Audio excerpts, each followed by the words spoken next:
Thanks for that introduction and for having me here and for organizing this event. This is, as everybody who's attending will be well aware, this is one of the, the most important issues of our age. And, I hope that the comments that I have will be useful to people. So I first came in contact with this, the story of China's growing power as a journalist in Cambodia, as you alluded to in your introduction.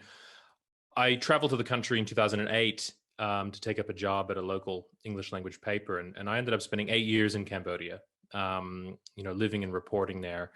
And during those 8 years, I saw a remarkable growth in the visible Chinese investment presence in the country. I had really a uniquely sort of firsthand perspective on how China was changing the region. During the 8 years I was in the country, China became Cambodia's #1 trade partner, its #1 source of foreign direct investment, and its leading source of tourist arrivals. And this, as I said, this was visible everywhere we went in the country, from the bridges, Chinese-funded bridges that were spanning Cambodia's rivers, to the Chinese-funded highways that were opening up remote tracts of the country, to indeed, the casino tourism that seized hold of the coastal town of Sihanoukville, as you can see in this picture that's being displayed at the moment. There was also a political and ideological component to this. I mean, most people here will remember that Cambodia in the early 1990s, at the end of the Cold War, was the subject of one of the great post-Cold War nation-building efforts, which sought to end the country's, endemic civil wars and put the country on the path toward democratic governance. And this really, epitomized the optimism that, that came in the wake of the collapse of the Soviet Union, that liberal values would henceforth spread throughout the world. Cambodia really became a fixation, or really reflected this optimism. Flash forward 30 years, and what we see is, Prime Minister Hun Sen, closing down what remains of, the democratic institutions imported at that time in the early 90s, and doing so with very strong backing from China. So, in some ways, China has sort of, helped Hun Sen abrogate this democracy building project that Western countries invested so much money in at the end of the Cold War. And seeing this up close in Cambodia, I became very interested in how these dynamics were playing out further afield. So I began traveling more widely around the nations of ASEAN, always keeping an eye on the China angle, the China story, and asking people what they thought about it. And traveling across the region, I've heard a wide range of views about China's growing power. But if I could boil it down to a single phrase, I would say that attitudes towards China are deeply fraught and ambivalent. The wellspring of this ambivalence, of course, is the simple brute fact of geographic proximity. For centuries, long before we could speak of Southeast Asia and China in the modern senses of the terms, the two regions have been bound together by the bonds of trade, tribute, and flows of movements of people, mostly from China to the nations of Southeast Asia. And in many ways, few regions have had as sustained and varied a relationship with China as the present day, region of Southeast Asia. And in the modern era, China has been closely involved in Southeast Asian affairs. In 1971, Malaysia's then Prime Minister Tun Abdul Razak observed that the Southeast Asian countries dwell in China's neighborhood and therefore are the first to live with the consequences of her policies and actions.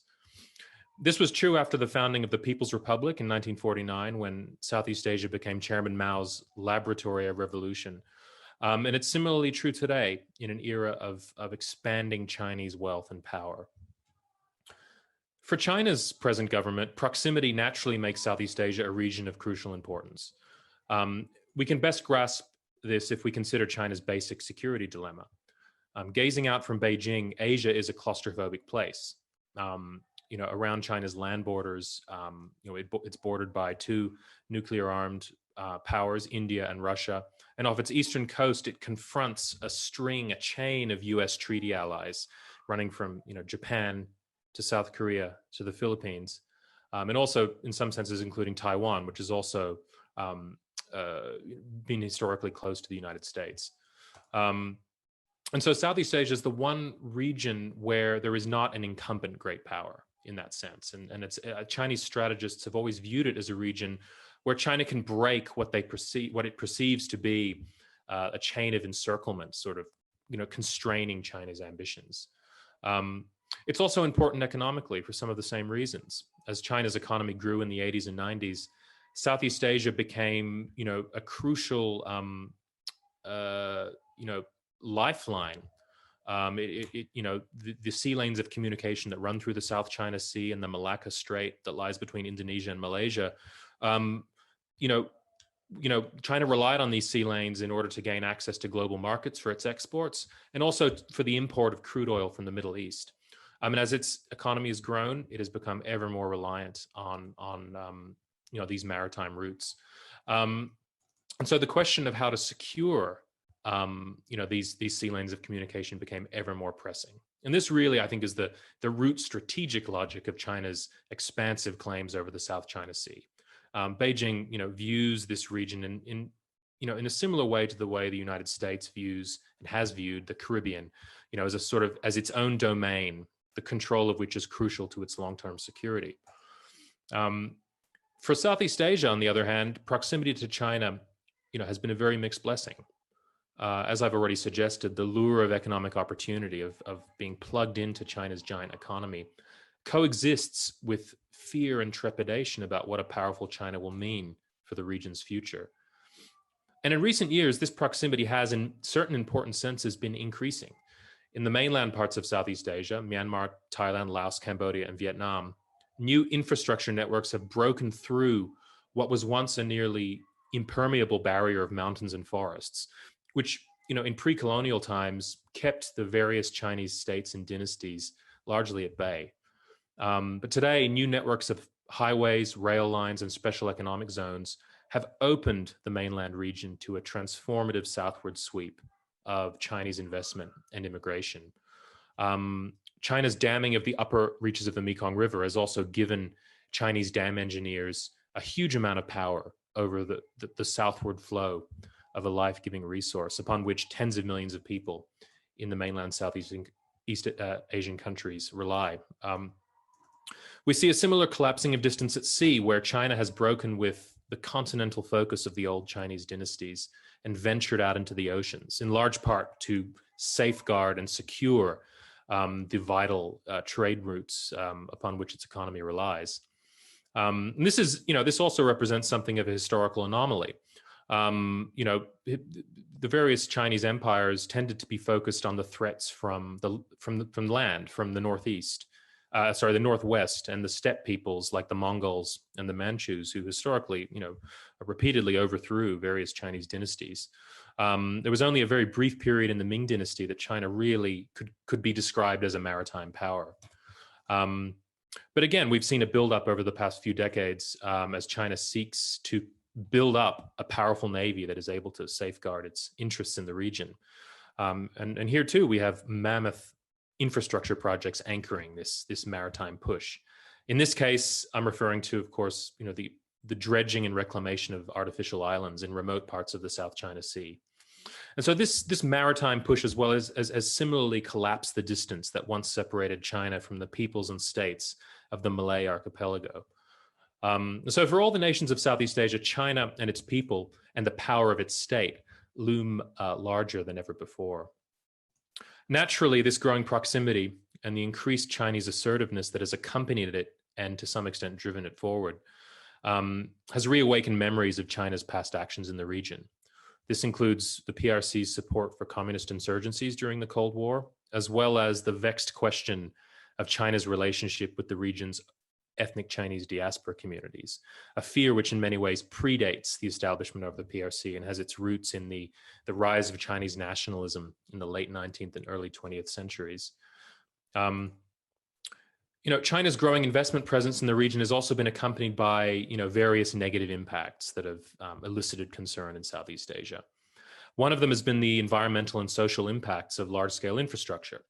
One good example is the Myitsone hydropower dam in Myanmar, which became a focus of intense opposition following its the signing of the agreement for the dam in 2006, and was eventually suspended by the Myanmar government. But at the risk of offending China, the project has not been canceled outright, and it remains in a state of suspended animation, which I think encapsulates well the the ambivalence that I mentioned at the start of my talk. There's also the question of debt, of Southeast Asian nations taking on too much debt from China and becoming, strategically enthralled to it. This was seen in Malaysia under the prime ministership of Najib Razak. As this cartoon you can see on your screen shows, Najib came under fire for, essentially taking on huge amounts of debt from China, in part to sort of alleviate the debt concerns that had that stemmed from the colossal 1MDB corruption scandal, which he has been found guilty of participating in. And all of these sorts of concerns have been further strained by Beijing's posture and attitude towards the region, from the South China Sea to the Upper Mekong. In very general terms, China's rise has been accompanied by an assumption, not always openly stated, but that as the largest nation and economy in the region, Southeast Asian states should defer to Chinese wishes. Beijing has not hesitated to employ its economic power to political and strategic ends. The Chinese message to the region is one of flourishing within a Chinese orbit or languishing outside of it. Yet for all of these concerns, Southeast Asian nations have good reasons to maintain workable relations with the Chinese government. Given its proximity, a prosperous and stable China is in Southeast Asia's best interest. Historically minded Southeast Asians remember well that periods of instability and internal collapse within China have led to destabilizing flows of people to the south. Most recently in 1949, when Mao Zedong's communists chased the nationalist armies of Chiang Kai-shek over the border into Myanmar, where they subsequently destabilized that region's politics for a generation. And I think, there's a sense in the region that it also prefers the present China to that of Mao, who was actively seeking the overthrow of governments throughout the region. And the corollary of this is that China is now an economic partner to virtually every nation in the region. Schemes like the Belt and Road Initiative hold out great attractions for some of the nations in Southeast Asia, despite the risks that have come with Chinese investments. So most have chosen to take part in these various Chinese initiatives, reckoning that the benefits of participation outweigh the risks. There are also other important areas of shared interest that are often overlooked by Western observers. And I think the chief among these is the common experience of Western imperialism, which has profoundly shaped the two regions' attitudes towards both the West and the international system that it has created. This common experience of bruising encounters with Western power in the 19th and 20th centuries has inculcated a number of common perspectives and characteristics. The most notable of these is a deep commitment bordering on zeal to the norm of national sovereignty. This experience also gave birth to a potent nationalism that seeks to safeguard this sovereignty from any hint of impingement from the outside. And so China's promotion of an international order based on a reassertion of the sovereignty principle represents an important area of overlapping interest with Southeast Asian governments. And of course, ASEAN regards non-interference and national sovereignty with a similar zeal, as do the leaders in Beijing. And so this dynamic has produced a general pattern in regional diplomacy, which we've seen again and again over the past decade or so, which is one in which where Western nations have pressured or criticized Southeast Asian governments over questions of democracy or human rights abuses, they have tended to turn to China for the diplomatic support and no-strings financial backing that China is increasingly well equipped to provide. And this support has been greatly appreciated by Southeast Asian governments, even as China's own actions and its own burgeoning imperial potential frequently send the pendulum hurtling back in the other direction. And of course, this is something that I saw very clearly in Cambodia, where in many senses, Cambodia's embrace of Chinese largesse has been driven by the outside attempts to push Prime Minister Hun Sen and his government toward more democratic reform. I think, we can talk about this more in the breakout session, but I think, there is no coincidence that Cambodia is both the closest thing that China has to an ally in Southeast Asia, and also the nation that's been subject to the most concerted pressure and efforts geared at democratizing it and pushing it toward the full respect for human rights. And so the reality of proximity, whether it's geography, history, political culture, or economic entwinement, makes China something that the nations of Southeast Asia cannot feasibly ignore or wish away. And one effect of this is that it's made Southeast Asian nations resistant to signing up to any US-led alliance or coalition of states aimed at containing China's power. The research of my new book coincided nearly perfectly with the rapid souring in American views toward China, which accelerated after President Trump took office about 4 years ago. Most of you will be familiar with this new American consensus, but it sketches the Chinese threat in unequivocal terms. It depicts China as a predatory power that bullies its neighbors, that seeks to export its authoritarian political model and uses debt traps to ensnare small developing nations. The current US administration in particular has been fond of framing this competition in categorical and starkly ideological terms as a global struggle between the forces of authoritarianism and the forces of freedom. And this image is typically set against an idealized vision of American primacy and the US-led liberal international order that China is allegedly working to supplant. All of this has made Southeast Asia once again the subject of a tense superpower competition. But Washington's depiction of US-China competition in these ideological terms has failed to gain much purchase in Southeast Asia for the following reasons. Firstly, I think there are memories of exactly what the forging of the American-backed liberal international order involved. The ordering of the region included the destructive US intervention in Vietnam, the carpet bombing of Cambodia and Laos, and US support for the massacre of up to 1 million suspected Indonesian communists in the mid-1960s. Southeast Asian governments appreciate and desire a robust American presence in the region, but they tend not to idealize the United States and its role in the world. Secondly, for Southeast Asian governments, the ideological character of the People's Republic is a relevant but not determinative factor in its engagement with it. At The Diplomat, we published recently an article by Dino Patijalal, the former Indonesian ambassador to Washington, in which he argued that the region feels that it can live with a communist China, just as it does with a communist Vietnam. Now, that's not necessarily the case for Southeast Asian publics, which we could perhaps discuss further in the breakout sessions. But I think there is a sense in the region that Southeast Asia would face similar challenges from any Chinese regime, regardless of its ideological hue. That this is really more a question of power than principle.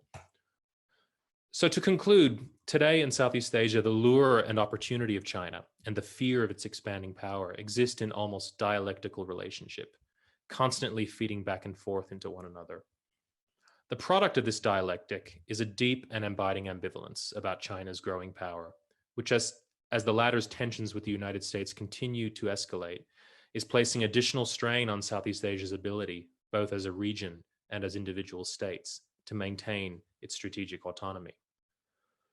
A more powerful, ambitious, and belligerent China has posed each Southeast Asian nation with a similar challenge: how best to navigate and benefit from its rise, while without compromising its sovereignty or succumbing to onerous Chinese demands. Within the structure imposed by proximity and economic entanglement with China, there is room for a considerable degree of agency in how nations engage with Asia's new superpower. I think that our breakout sessions will probably illustrate the very different approaches that various nations have taken toward China. And this agency is something that the 11 nations of the region, if we count Timor-Leste, have exercised with varying degrees of competence and sophistication. Some have chosen to harness Chinese power in order to pursue economic development, while others have sought to use it as a shield against Western criticism and pressure. Some have proven adept at incorporating China into a balanced diet of foreign relations, one that also includes robust ties with the US, Japan, the EU, Russia, India, Australia, to name just a few other powers, while others have allowed their enthusiasm for China's easy money and no strings approach to governance to get the better of them. In our breakout sessions, we're going to be discussing two very different pairs of Southeast Asian countries, which I hope will illustrate, some of the divergences in how these countries have approached China. But for the moment, I'll leave it there. Thank you for your attention, and I look forward to answering any questions you might have in the breakout session.